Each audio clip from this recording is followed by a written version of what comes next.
ज्ञान की जिज्ञासा को लेकर आए हुए उपस्थित सज्जनों, आप लोगों को अभी तक महात्मा लोगों ने कीर्तन और सत्संग बहुत सुना।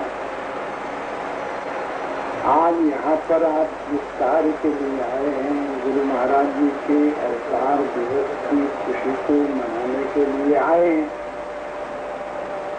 तो ये गुरु महाराज जी का धाम तुम्हारे वास्ते हुआ, तीर्थ हुआ, तो इस तीर्थ में आके तुम्हारा कैसा व्यवहार होना चाहिए, किस तरह का तुम्हें रहन सहन यहाँ पर रखना चाहिए, कैसे आपस में एक दूसरे से प्रेम से बोलना चाहिए, इस बात का तुमको पूरा ख्याल रखना है।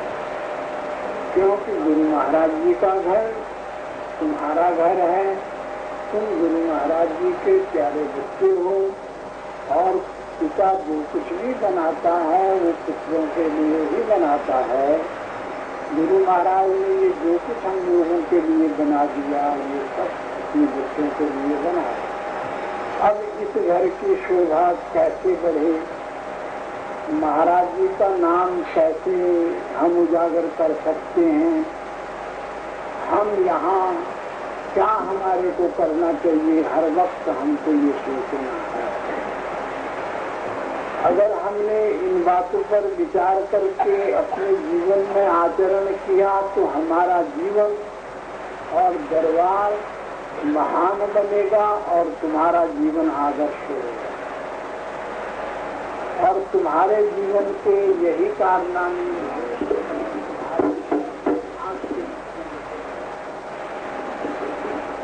तमाम जो भक्त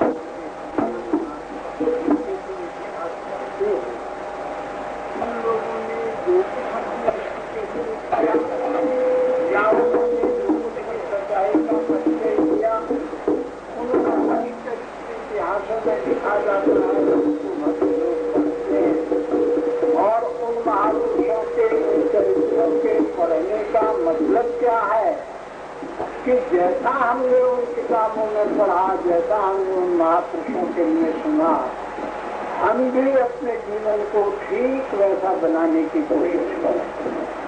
हो सकता है कि एक ही दिन में कोई आदमी अपने को वैसा नहीं बना, क्योंकि इस आदमी के साथ जन्म जन्मांतर के अनेक कर्मों के संस्कार हैं। वो उनसे प्रभावित होकर के जैसा महापुरुषों से सुनता है या जैसा सदग्रंथों में पढ़ता है, अपने को वैसा नहीं बनाता। लेकिन उसको हिम्मत भी नहीं हारनी चाहिए। बना वो जरूर सकता है, ताकत उसमें जरूर है, भगवान ने उसको ये अधिकार दिया हुआ है। अगर वो चाहे अपने को उन महापुरुषों के ही तरह अपना जीवन बना सकता। जल्दी नहीं, घबराने की बात नहीं, आहिस्ते आहिस्ते।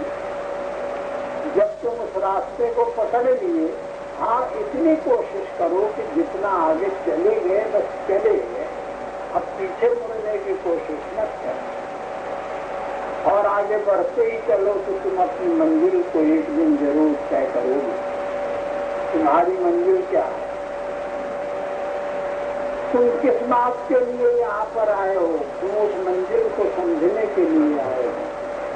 उस सत्य की प्राप्ति, आत्मा की प्राप्ति, ईश्वर की प्राप्ति, ब्रह्म की प्राप्ति, ये तुम्हारी मंजिल है, वहाँ तुमको पहुँचना है।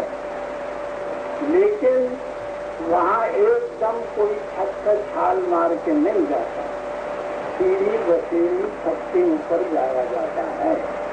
इसी तरह से जितने भी महापुरुष हुए वो एकदम कोई नहीं गया, वो कई जन्मों से ये कार्य करते आए और फिर कहीं अपनी मंजिल में किसी एक जन्म में हुए पहुंचे।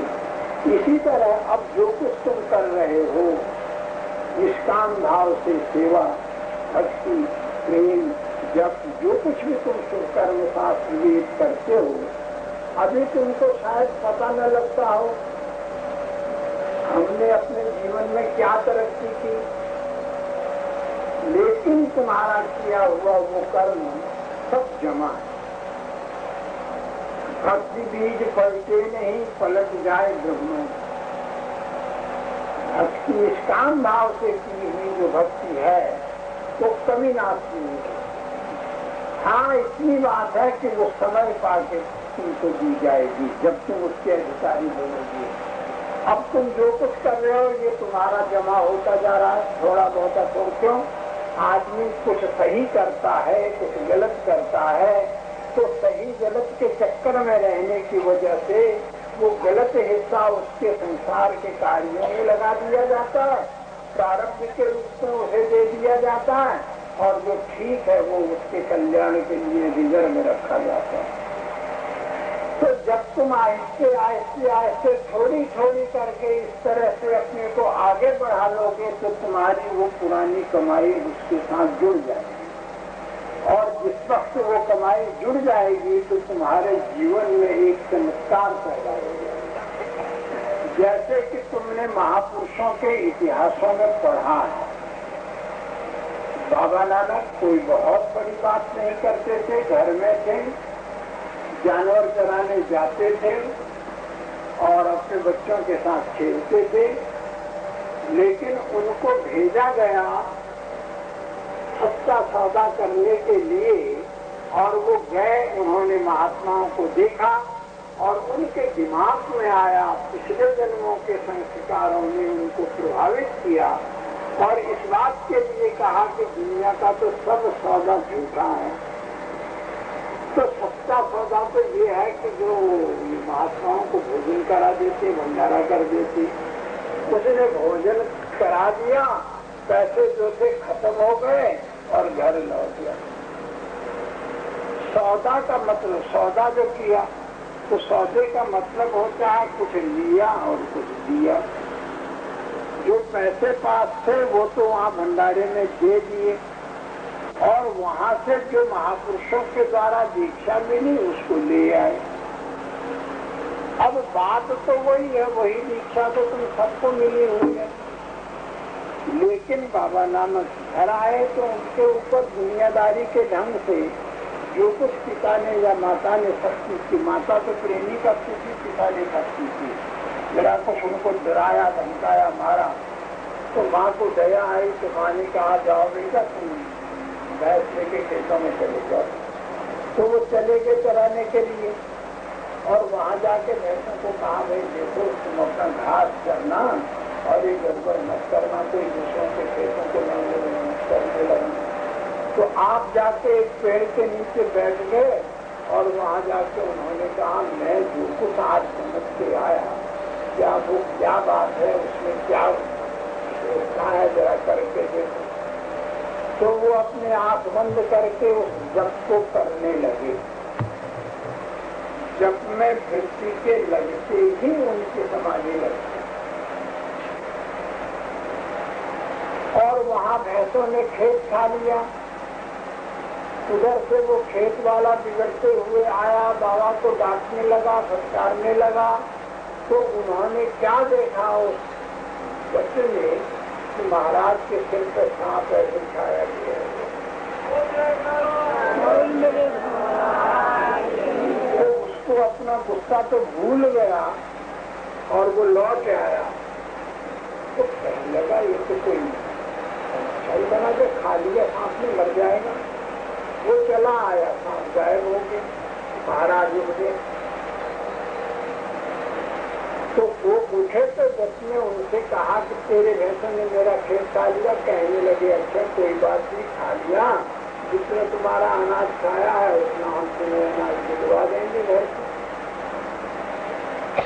अब वो बिगड़ा हुआ था ही जब, तो उसने कहा जो कुछ अब वो अनाज तो देने को तैयारी हो गई, झगड़ा खत्म हो गया। वो खेत में ले गया, कहने लगा मैंने तो सोचा खाया ही नहीं है। कहने लगा क्यों नहीं खाया, चल के देख ले। वो खेत में गए, नजर डाली उन्होंने, सारा खेत हरा हो, जैसा था वैसा हो।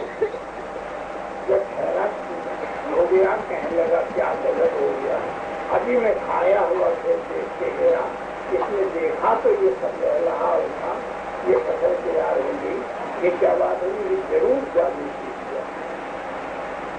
ये कथा सुनाने का मेरा मतलब ये था कि अब वही जप जो महाराज ने जपा था तुम लोग भी वही जप जपते, मगर बात क्या है, उनके वो कई जन